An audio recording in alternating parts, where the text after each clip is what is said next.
गोला बारूद बरामद कर लिया गया। हलाक फितनल हवारिश के हिंदुस्तान के दहशतगर्द इलाके में दहशतगर्दी की कई कार्रवाइयों में मुलविस थे। सिक्योरिटी फोर्सेस का अज़म इस्तेहकाम के तहत मुल्क से दहशतगर्दी के खात्मे का अज़म।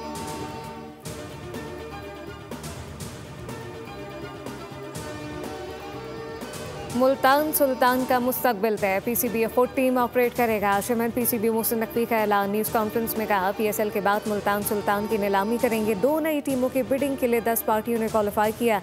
वसीम अकरम पीएसएल के ब्रांड एम्बेसडर होंगे।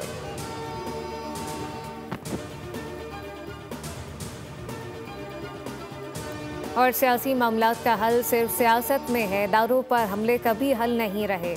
जबकि गवर्नर खैबर पख्तूनख्वा फैसल करीम कुंडी कहते हैं पीपल्स पार्टी की क़यादत जेलों में गई मगर कभी इदारों के खिलाफ खड़े होने की बात नहीं की। जब सियासत किसी एक शख्स के गिर्द घूमने लगे तो नतीजा इंतशार निकलता है। उन्होंने सवाल उठाया पीटीआई बताए इसकी सियासत की एक्सपायरी डेट क्या है, जबकि सूबे की सूरत हाल सबके सामने है।